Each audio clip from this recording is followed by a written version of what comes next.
아멘. 옆에 계신 분 인사합니다. 주님의 이름으로 사랑하고 축복합니다. 주님의 이름으로 사랑하고 축복합니다. 네, 오늘도 비 오는 날 또 금요 기도에 오신 성도님들 환영하고 축복합니다. 오늘 예배함 속에서 하나님의 특별하신 은혜가 우리 가운데 가득히 임하기를 주님의 이름으로 축원합니다. 아멘. 오늘 나라와 민족을 위한 그런 기도하는 날입니다. 그래서 오늘도 그 말씀에 맞추어서 말씀을 준비했고, 또 왕의 율례라는 그런 제목으로 함께 말씀을 나누고자 합니다. 자, 이제 지난 이제 화요일 이제 새로운 대통령이 맞죠? 지난 화요일이 맞죠? 요즘엔 날짜도 모르겠고요, 요일도 모르겠어요. 헷갈려요. 막 매주 반복되는 삶이 계속되다 보니까 막 헷갈리는데, 지난 화요일 맞죠? 네, 맞는 것 같아요. 화요일날 대통령이 이제 새롭게 몇 대 대통령인지도 모르겠네. 대통령이 새로우세요? 네? 20대. 알고 있었어요? 아시나 한번 여쭤본 거예요? 20대 새로운 대통령이 세워지고 또 이제 새로운 정부가 이제 시작되었습니다. 처음이다 보니까 사실 대통령도 처음 하잖아요. 그럼 얼마나 미숙하겠습니까? 우리 지난 수요일에 본 것처럼 권세를 주신 분은 누구다? 하나님이세요. 하나님이세요. 우리가 준 게 아니에요. 뭐 우리 가운데는 그분 이제 투표하신 분도 계시겠지만, 내가 찍어서 됐어가 아니라 하나님께서 택정하여 주신 줄 믿습니다. 하나님께 세우시니까 권세가 바른 권세가 되도록, 악한 권세가 되지 않고 선한 권세, 하나님을 두려워하고 경외하고 하나님의 공의와 정의로 다스릴 수 있는 그런 대통령, 그런 정부가 될 수 있도록, 위정자 될 수 있도록 계속해서 기도해 주시기를 바랍니다. 그래서 오늘 말씀을 준비하면서 성경에 보면, 그래서 이제 지도자에 대한 규례가 여기저기 많이 나오지만 가장 먼저 나온 말씀 가운데 하나가 이제 오늘 본문의 말씀입니다. 오늘 말씀을 통해서 왕의 규례이긴 하지만, 이제 왕뿐만이 아니라 모든 지도자는 어떤 모습의 지도자가 되어야 하는가, 하나님 앞에서 어떤 지도자가 되어져야 하는가, 오늘 말씀을 통해서 우리가 함께 상고하고 또 나누고, 또 우리 지도자가, 우리 대통령이, 또 모든 위정자들이, 뭐 영적인 지도자도 마찬가지, 교회 지도자든 또 조금 더 적게는 사랑방에서 우리 사랑방 방장님들이, 리더들이 그렇게 잘 좋은 지도자들이 될 수 있도록, 또 우리 목사님이 좋은 목사님 될 수 있도록, 우리 장로님들이 좋은 장로님 될 수 있도록 그렇게 기도하는 마음으로 오늘 말씀을 함께 나누었으면 좋겠습니다. 자, 먼저 이스라엘의 왕은 누구시다? 하나님이십니다. 이스라엘의 왕은 하나님이세요. 그럼 우리의 왕은 마찬가지예요. 마찬가지죠. 하나님이십니다. 자, 그런데 하나님께서 왕을, 신이 왕이신데, 이제 신정국, 이스라엘은 사실은 신정 국가잖아요. 지금도 뭐 수상이 있고 뭐 하긴 하지만, 수상인가 총리인가, 아무튼 이스라엘은 신정 국가예요. 그럼 하나님이 왕이십니다. 근데 아직 왕이 세워지기도 전에 이스라엘은 왕이 굉장히 늦게 세워진 겁니다. 다른 나라, 주변에 있는 조그마한 나라들, 에돔이라든지 모압이라든지, 심지어는 이 5 부족이 모여 있는 이 블레셋도 각각 5 그 부족마다 왕이 있는데, 이스라엘은 왕이 상당히 늦게 세워졌습니다. 왜냐하면 하나님이 왕이시기 때문에. 그러나 인간적인 지도자가 필요하기 때문에 그때마다 하나님께서 특별한 사람들을 기름 부어 주셔서 지도자로 세우셨습니다. 그렇게 세워진 사람들이 모세이고요, 그 다음에 여호수아이고요, 그 이후에는 사사들이 등장하게 돼서 정말 필요에 따라서 필요한 일에 의해서 이스라엘을 또한 지도자로서 그렇게 사용된 겁니다. 전체 이스라엘의 왕은 하나님이시죠. 이스라엘만이 아니라 모든 나라와 모든 민족의 왕은 하나님이십니다. 그럼에도 불구하고 하나님은 벌써 이런 제도를 만들어 놓으신 겁니다. 모세를 통해서 이미 다 제도를 주시는 거죠. 율법을 주시는 거예요. 이들의 마음이 어떻게 바뀔 것인지 알기 때문에, 눈에 보여지는 무언가 또 다른 왕, 지도자를 찾기를 알기 때문에 하나님께서 먼저 이러한 규례를, 왕이 세워지기 이전부터, 훨씬 몇백 년 전부터 이런 규례를 만들어 주셨다라는 겁니다. 자, 그러면 왕을 이제 세워 달라고 백성들이 요구합니다. 이제 그것은 이제 사무엘상 7장, 8장 그 부분에 나오거든요. 상당히 사사시대가 거의 끝나갈 무렵에 왕이 세워지게 되는데, 왕을 세울 때 가장 중요한 사항이 뭐냐? 왕도 지난주 수요일날 보았던 것처럼 하나님이 택한 자가 왕이 되어야 한다라는 겁니다. 자, 15절 말씀 한번 같이 읽어보도록 하겠습니다. 15절 말씀 한번 같이 읽습니다. 반드시 내 하나님 여호와께서 택하신 자를 내 위에 왕으로 세울 것이며 내 위에 왕을 세우려면 내 형제 중에서 한 사람을 할 것이요 내 형제 아닌 타국인을 내 위에 세우지 말 것이며. 아멘. 자, 먼저 첫 번째로 이스라엘 백성들의 이제 왕이 세워진다면 아직은 왕이 없어요. 지금은 하나님께 세우신 지도자 모세가 지도력을 발휘할 때죠. 곧 이어서 이제 여호수아가 등장하겠지만 아직은 왕의 개념이 없는 겁니다. 국가 단위도 형성이 안 된 상태이기 때문에. 근데 이제 왕이 세워질 때 첫 번째 기준이 뭐다? 누가 세워야 한다? 하나님이 택하신 사람, 하나님이 택정한 사람. 사울왕을 세울 때도 보세요. 누가 택하셨어요? 하나님이 택하셨어요. 처음에는 행구 사이에 숨어있는 그를 하나님께서 세우셨죠. 다윗도 누가 세우셨어요? 사무엘이 아니죠. 하나님께서 세우셨어요. 사무엘을 보내시고 사무엘 앞으로 지나가는 다윗의 형들, 그 사람은 아니다. 하나님은 외모가 아니라 중심을 보시는 하나님이다. 쭉 간 다음에 마지막 다윗을 통해서 이가 바로 한 왕이다. 하나님 말씀하셨잖아요. 그러니까 왕의 기준 첫 번째, 사람의 마음이 아니라, 인기가 아니라, 뛰어나고 학식이 많고 경륜이 있고 경험도 많고 그런 자가 아니라 하나님이 택하시면 되는 겁니다. 그걸 잘 보여주는 예가 바로 사사들이라는 겁니다. 사사들 한번 보세요. 사실은 사사들 대단한 사람들 아니에요. 그 중에서는 훗날은 대단했죠. 사사가 되어서 쓰임 받을 땐 대단했고 그 전에는 별 볼 일 없던 사람들 많이 있어요. 그냥 농사 짓던 이도 있고요. 기드온 같은 경우는 좀 두려움도 많았던 사람이에요. 그래서 블레셋 사람들 두려워서 어떻게 해요? 술틀에 들어가서 타작해서 몰래 타작해서 먹던 그런 사람이었어요. 근데 하나님께서 그에게 임하시면, 성령으로 임하시면 놀라운 지도력을 발휘하게 되는 겁니다. 그러니까 하나님께서 왕이 세워지는 기준 첫 번째, 하나님이 택정하신 사람이어야 한다라는 겁니다. 하나님이 세우신 사람이 왕이 되는 겁니다. 더욱이 이스라엘 백성들 중에서는 왕을 세울 때 타국인이 돼서는 안 된다 분명히 말씀하죠. 내 형제 중, 모세의 형제 중이 아니에요. 이스라엘의 모든 사람들 중에서, 이스라엘 백성들 중에서 그들 가운데 왕을 세워라. 그러니까 이스라엘 나중에 예수님 시대에, 신약 시대에 헤롯 왕을 부정한 이유가 거기에 있는 겁니다. 그는 분봉왕이고요. 혼혈이에요. 반만 이스라엘 피가 있고 에돔 사람이나 마찬가지입니다. 이두메라고 표현하는데요. 이두메인이라고 표현하는데 베두인, 그러니까 그 유목민하고 어쩌면 비슷한 그쪽 조상이라고 보나요? 그런 족속이래요. 에돔 사람의 피가 많이 흐르고 있어요. 그러니까 이방인이 왕이 되니까 더더욱 로마 정부가 세운 그 왕을 헤롯을 인정하지가 않았던 거죠. 아무튼 그래서 하나님께서 세우시고 이스라엘 백성들 가운데 세우신 사람이 왕이 되는 것이 첫 번째 기준이다라는 겁니다. 자, 이것은 단지 왕만이 아니죠. 이 땅의 모든 통치자들, 대통령, 각 나라의 가장 최고 권력자, 지도자를 표현할 때 여러 가지가 있죠. 대통령이 있고 왕이 있는 나라도 있고 또는 총리나 수상이 다스리는 나라도 있지만 결국 모든 지도자들은, 이 땅 가운데 모든 지도자들은 누가 세워야 한다? 하나님이 세우시는 겁니다. 지난주 보았던 모든 권세는 하나님이 주셨다라는 겁니다. 자, 교회도 마찬가지예요. 교회의 중직을 세우고 리더를 세워나갈 때, 또 목사를 또 세울 때도 마찬가지인 겁니다. 하나님이 세우시는 겁니다. 우리가 다 하는 것 같아요.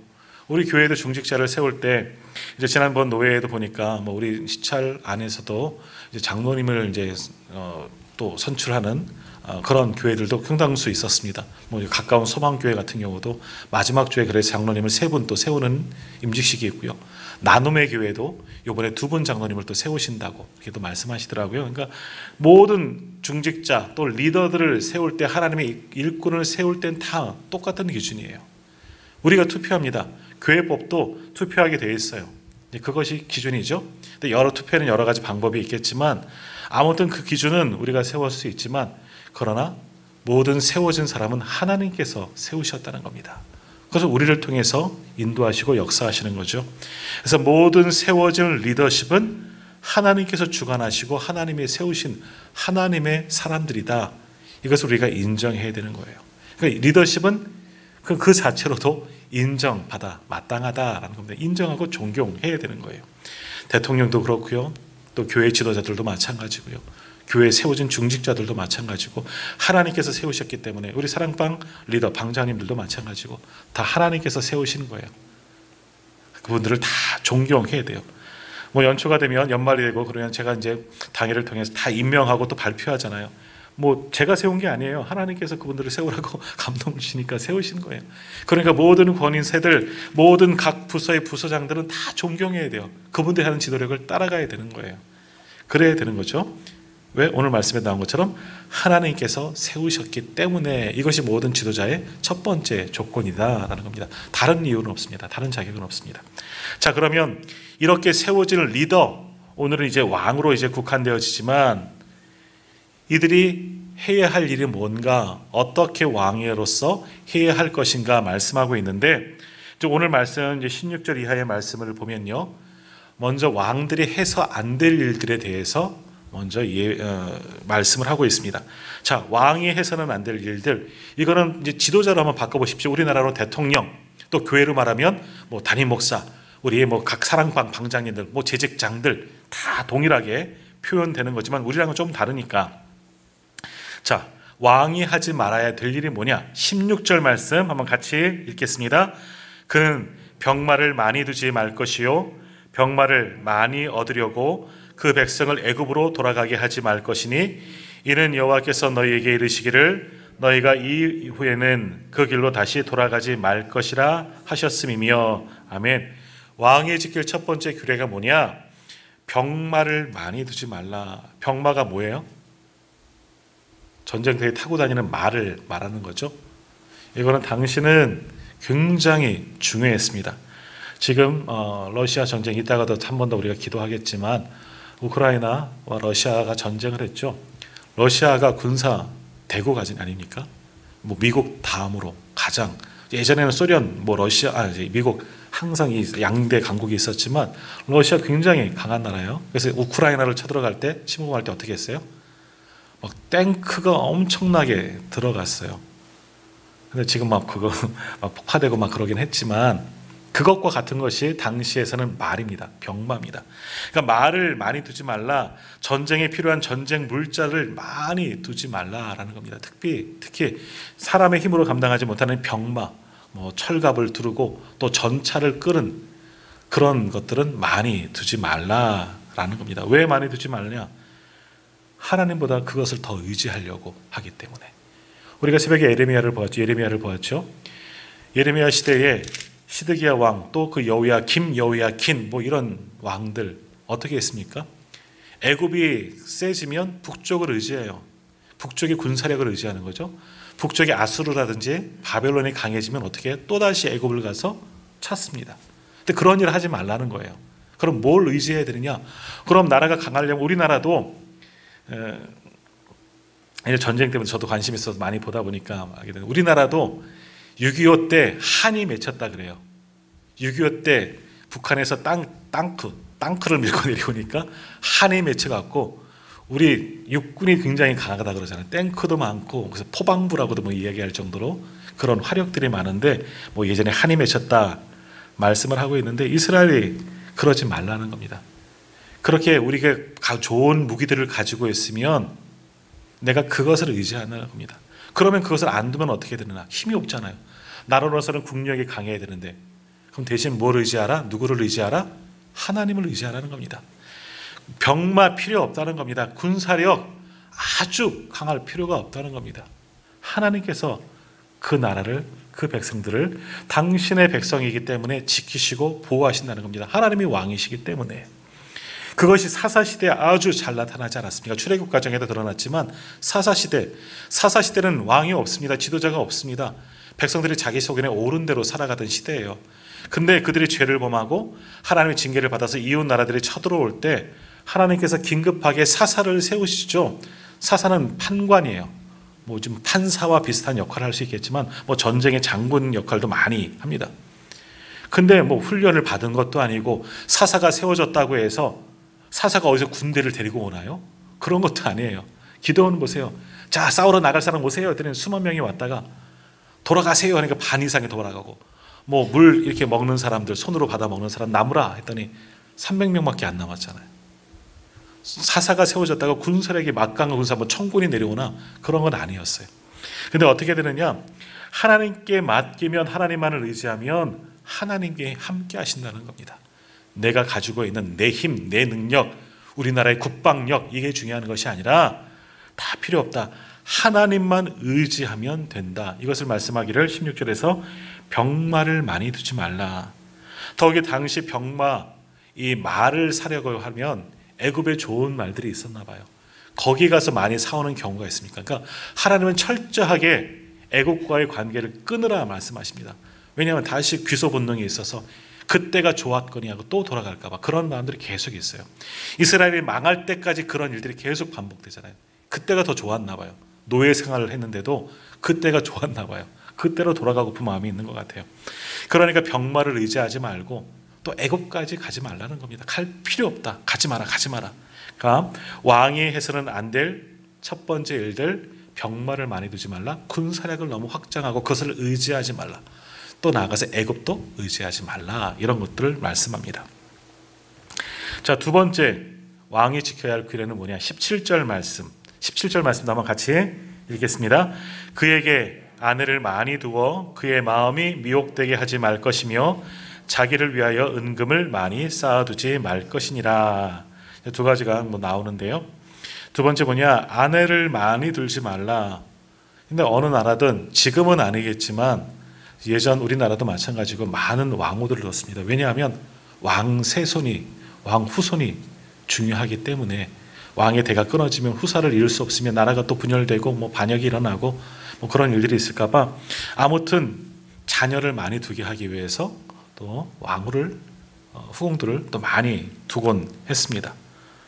또 근데 문제 또 하나는 뭐냐? 뭐 우리나라도 그랬지만 뭐 고려시대라든가 뭐 호족들과도 많이 결혼하고 그랬지만 이 당시 이 근동 이쪽 지방은 어떻습니까? 정략 결혼을 많이 하는 겁니다. 우리나라가 힘이 있고 여러 나라들이 많이 모여 있으니까 서로 내 딸 보내고 네 아들 보내, 네 아들 내 딸 보내줄 테니까 뭐 이렇게 하여간 서로 이웃 나라들과 정략 결혼들을 그렇게 하는 겁니다. 그럼 저쪽 나라가 사돈 나라가 되는 거잖아요. 친척지간이 되는 겁니다. 이쪽 나라도 막 얽히설키 다 얽혀 있으면 유럽도 그러지 않았습니까? 프랑스 공주가 영국 왕자랑 뭐 결혼하기도 하고 반대인 경우도 있고 그렇게 하는 겁니다. 왜 그렇게 합니까? 그렇게 하면서 서로 싸우지 말자는 거예요. 우리 공주, 우리 아들 볼모로 잡아놓고 싸우지 말자. 뭐 이렇게 동맹을 맺는 거죠. 당시도 그런 겁니다. 그래서 솔로몬도요. 대표적인 사람이 이제 솔로몬인데 하나님이 이렇게 말씀하셨는데도 불구하고 후대 총기가 흐려질 때 어떻게 합니까? 뭐 그 이유도 그 마찬가지인 것 같아요. 많은 후궁들을 뒀어요. 정략적이죠. 그래서 그 당시에 그 안에 있던 사람들만이 아니라 여러 나라에서도 애굽에서도 저기 에티오피아에서도 다른 주변에서 나라들을 다 데리고 와서 정략 결혼을 하게 됩니다. 그러니까 그것을 통해서 외적을 막으려고 하는 그런 의도가 있었는데 하나님은 그렇게 하지 말라라는 겁니다. 그러면 어떻게 되느냐? 왜 그렇게 하지 말라? 결국 그것은 뭐겠습니까? 그렇게 하는 것도 좋은 방법일 수 있지만 당시는 나라들마다 신들이 있었습니다. 결혼을 하면서 정략적으로 공주들이 왕비들이 들어오면서 자기들의 신들을 갖고 오게 되니까 솔로몬 때가 대표적인 예죠. 그래서 솔로몬 때 우상들이 굉장히 많이 성황하게 되는 겁니다. 그러니까 그런 일들 하지 말라. 그래서 세 번째 규례가 뭐냐? 아까 읽었던 17절 후반절에 보면 은금을 많이 갖지 말라, 쌓지 말라. 두 가지 동일한 거예요. 두 번째, 세 번째로 나누어지긴 하는데 은금, 이건 재물을 축적하지 말라 하는 이유일 수도 있겠지만 이거보다는 뭐냐? 당시 은금으로 무엇 했느냐? 신상 만들었거든요. 하나님의 성전에 쓸 기물들만 만든 것이 아니라 그런 것들을 가지고 신상을 만들었습니다. 우리도 금불상 같은 거 막 있잖아요. 금송아지 만들어 놓고 그런 것들을 만드는 겁니다. 그러니까 그런 거 많이 가질 필요가 없다라는 겁니다. 자, 이스라엘이 타락할 때 한번 보십시오. 솔로몬 예를 들 수밖에 없는 거예요. 솔로몬은 하지 말라는 짓만 골라서 했어요. 하나님께 일천번지를 쌓고 정말 신수하게 나아갔을 때 참 좋았는데 그러고 나라가 안정되고 나라가 확장되지니까 어떡합니까? 병기가 튼튼합니다. 군대가 아주 든든합니다. 주변 나라를 정복하게 됐죠. 또 그러다가 보니까 또 이웃 나라에서도 조약을 맺으면서 정략 결혼들을 합니다. 우리 딸 보낼 테니까 우리나라 침공하지 마세요. 그리고 조공을 바칠게요. 그 다음 수많은 나라들과 여기서 후궁을 또한 받아들이게 되는 거죠. 그리고 그거 올 때 또 조공을 받으면서 금것 뭐 여러 가지 폐물들도 다 받는 겁니다. 또 공주들도 오면서 우상들을 갖고 오게 되는 거죠. 하지 말라고 하는 거 1, 2, 3번을 다 해버리고 마니까 그 나라가 분열되고 하나님의 진노를 받을 수밖에 없는 겁니다. 그러니까 하나님께서는 이런 것들을 하지 말라는 겁니다. 왜 그러냐? 결국은 뭐예요? 하나님만 의지하라.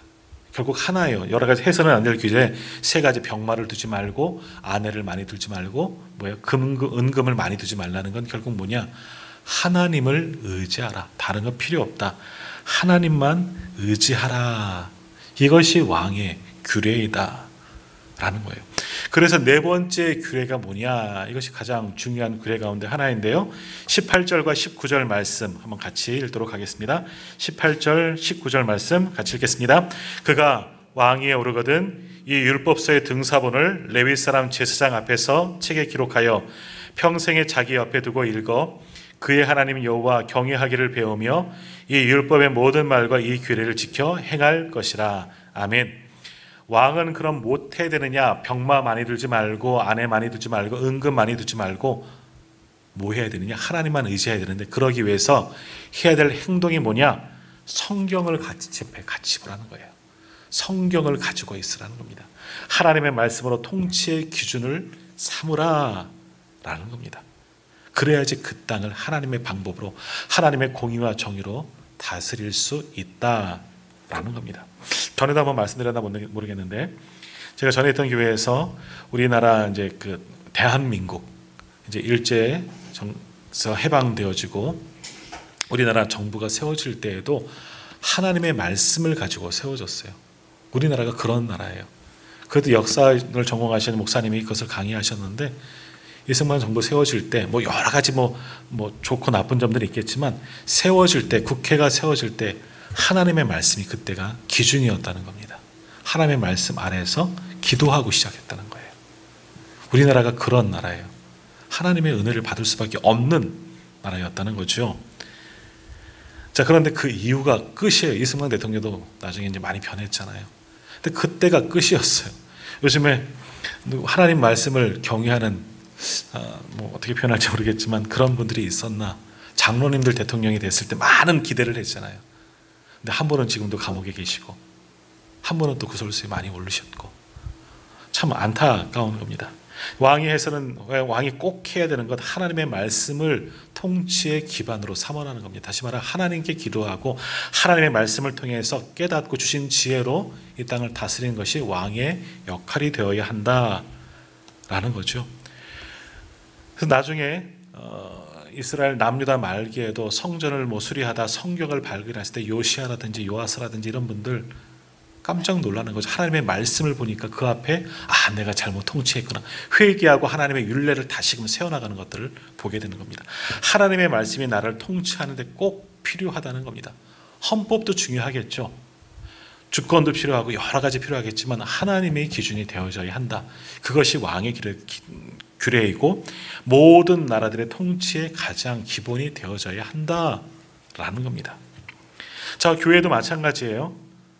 우리 교회 중직자들, 리더십들은 뭐 저를 포함해서 모두가 하나님의 말씀을 기준 삼아야 되는 겁니다. 말씀을 그러기 위해서 끊임없이 묵상하고 이 말씀을 통해서 우리가 해야 할 지혜를 주시기 때문에 하나님의 말씀을 끊임없이 묵상해야 하는 이유가 여기에 있는 겁니다. 그러지 않으면 우리가 다른 길로 나아갈 수가 있는 거죠. 자, 우리가 하나님의 말씀을 묵상하고 더욱이 왕들은 지도자들은 하나님의 말씀을 중심으로 나아갈 때 어떠한 은혜가 주어지느냐? 20절 말씀 같이 읽겠습니다. 20절 같이 읽겠습니다. 그리하면 그의 마음이 그의 형제 위에 교만하지 아니하고 이 명령에서 떠나 좌로나 우로나 치우치지 아니하리니 이스라엘 중에서 그와 그의 자손이 왕위에 있는 날이 장구하리라. 김유성 목사님 오빠 이름 나오셨네요. 오래 장구하리라. 무엇하면 말씀을 기준으로 삼으면 하나님의 말씀을 붙잡고 나아가면 그래서 좌로나 우로나 치우치지 않고 교만해지지 않게 하면 그 왕위가 장구하리라 영원토록 하나님께서 그 땅을 지켜줄 거다. 다윗이 그렇게 했기 때문에 다윗의 후손들이 계속해서 왕위에 오를 수가 있었던 겁니다. 그 후손을 통해서 예수 그리스도가 어떤 육신적으로 나실 수가 있었던 것이죠. 하나님의 말씀이 기준이 되어야 하는 겁니다. 이것이 왕의 기준입니다. 자, 오늘 왕의 율례가 뭐예요? 오늘 말씀 문자적으로 보면 해서는 안 될 것 세 가지가 있습니다. 병마를 두지 말라, 많은 아내를 두지 말라, 또 은금을 두지 말라. 왜? 이런 것들 때문에 하나님을 의지하지 않기 때문에 이런 것은 하지 말라. 해서는 꼭 해야 되는 건 뭐냐? 하나님의 말씀을 기준으로 삼아라. 이것이 모든 지도자들이 지켜야 할 규례이다. 이것을 별것 아니다 어기면 결국 그 땅은 버림을 받고 멸망할 수밖에 없는 겁니다. 자, 이것이 꼭 왕에게만 주시는 말씀이냐? 오늘 우리에게도 주시는 말씀이라는 겁니다. 한마디로 우리도 하나님을 의지해야 한다는 겁니다. 하나님의 말씀을 기준으로 삼아야 한다는 겁니다. 교회 모든 지도력과 리더십들과 모든 중직자들도 같은 마음이에요. 다른 것 아니에요. 세상적인 지혜와 학문, 세상적인 능력, 그런 모든 것들 교회 안에서 뭐가 필요 있겠냐는 거죠. 세상에서 유명한 교수도, 학식이 많은 사람도, 어떠한 큰 업체를 가지고 있든 많은 물질을 가지고 있든 다 필요 없다는 거예요. 교회에서 그것이 뭐가 하나님 앞에 필요하겠느냐는 겁니다. 하나님 앞에 필요한 것은 하나님을 의지하는, 온전히 의지할 수 있는 믿음, 그리고 하나님의 말씀에 순종하는 그것이 필요하다는 겁니다. 그것만 있으면 된다는 겁니다. 이것이 저나 우리 모든 리더십들에게 필요한 것이라는 거죠. 이렇게 지키는 것이 왕의 율례이고 우리 리더십들이 갖추어야 할 소양이다. 종교적인 소양이다. 기독교적인 방법이다 라는 겁니다. 오늘 예배하는 우리 모두들 대부분 다 리더십입니다. 거의 우리 다 리더십들이에요. 우리들도 오늘 주신 말씀처럼 정말 하나님을 의지하고 하나님의 말씀을 삶의 기준으로 삶는 우리 모두가 다 되시기를 바랍니다. 그리고 이제 이 나라 새로운 정부가 이제 시작되었습니다. 이제 5년 동안 이 정부가 갈 텐데 과거에 어두웠고 힘들었던 그렇게 변질되고 안타까운 모습이 되지 않도록 이 정부가 하나님을 경외하고 하나님 주신 방법으로 말씀을 기준으로 공의와 정의로 통치해 나갈 수 있도록 끊임없이 중보할 수 있는 우리 성도님들 다 되시기를 바랍니다. 그 기도함을 통해서 이 땅이 잘 될 줄로 믿습니다.